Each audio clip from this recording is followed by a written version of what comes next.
Welcome to the RapidLog training videos. Today we are going to show you how to process your logs through RapidLog Pro.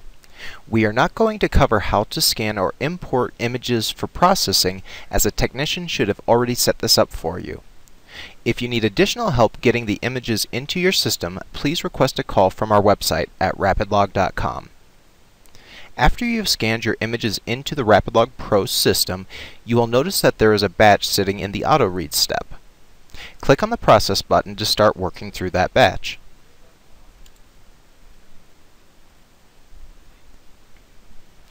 After the program has gone through the auto read step, it will send us down either to the Locate Grid step or the Grid step.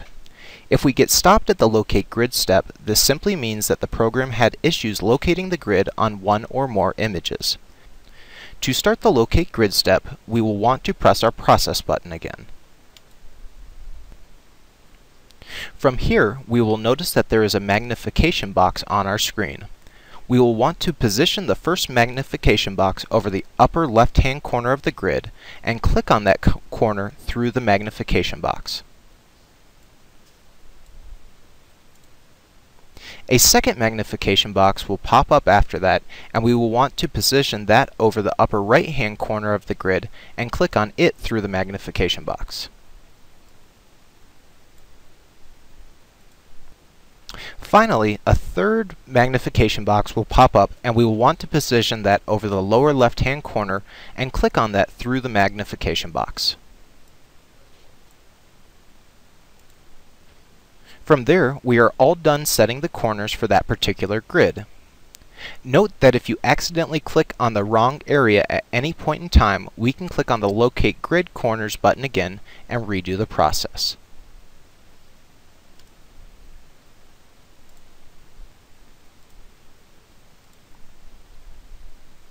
After you have finished setting the grid corners, you may click on your next button to process through the next image.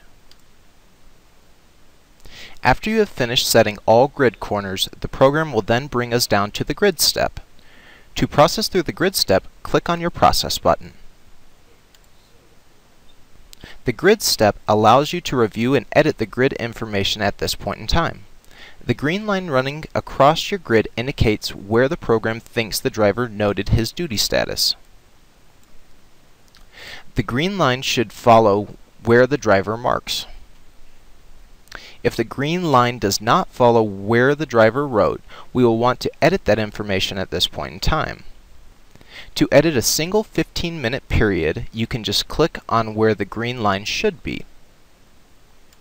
If you are making corrections on the same duty status over periods longer than 15 minutes, you will want to click and drag the mouse over the horizontal mark the driver made, and now the green line should reflect what the driver put on the log. From here, we will just follow the previous steps to correct the rest of the grids in this batch.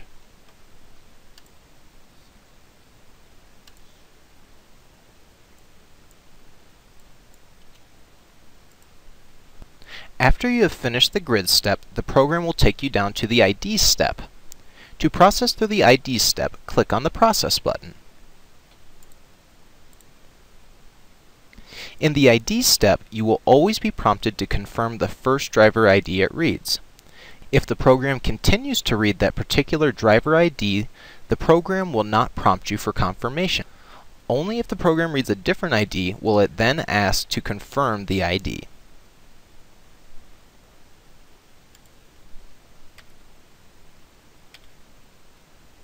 If you are working with multiple drivers within one batch, you will need to manually change the driver ID once you have processed through that particular driver.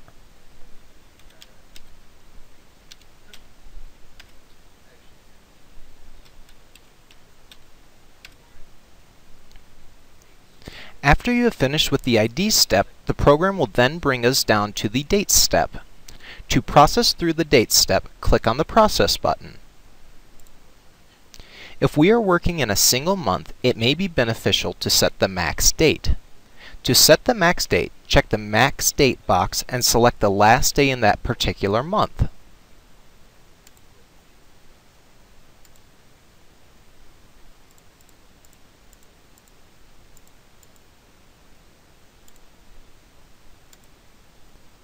By setting the max date, it will be quicker to input the values manually if the program doesn't automatically detect it for us. When entering in a date value while using the max date feature, you will only have to type in which day that it is for, as opposed to having to manually type in the month and day.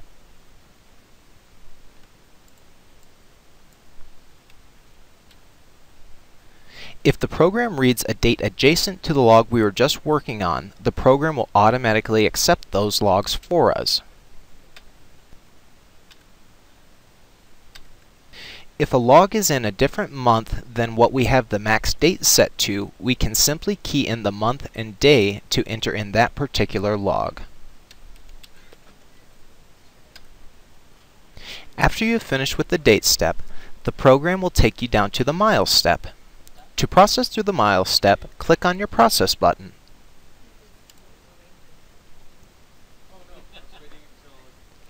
On this step, the program will only automatically accept the mileage if the program calculates the average speed to be between 30 and 75 miles per hour.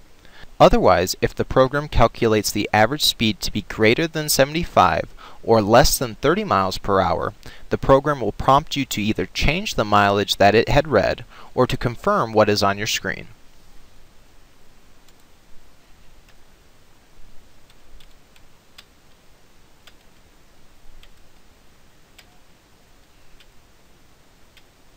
After you have finished the miles step, the program will take you down to the off days step. To process through the off days step, click on the process button. This step will ask you how many days off did the driver take. From here, we will key in the number of off days the driver took, and we will either accept those off days from this date forward or this date backward by selecting the appropriate radio button.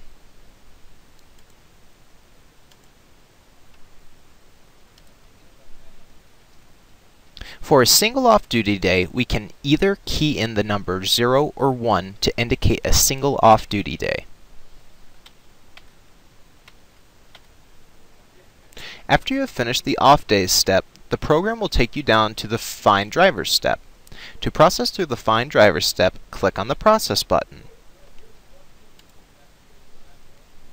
The program will only stop you on this step if it cannot match a driver ID you entered in through RapidLog Pro to the RapidLog Drivers page. If you accidentally keyed in the wrong driver ID, you can simply type in the driver's last name into the Search for Drivers field and then click on the Search button.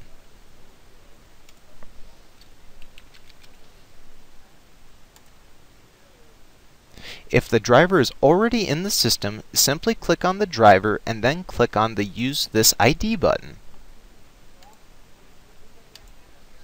From there, it will overwrite that bad ID that was entered in with the correct ID that RapidLog is currently using. After you have finished the Find Drivers step, the program will take you down to the Final Import step. To process through the Final Import step, click on the Process button.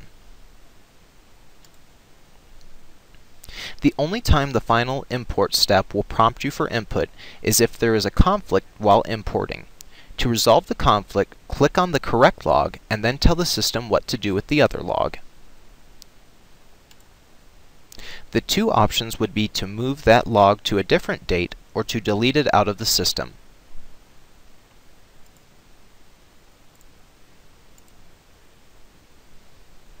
After you finish sorting through your conflicts, the program will automatically import the data into RapidLog at this time.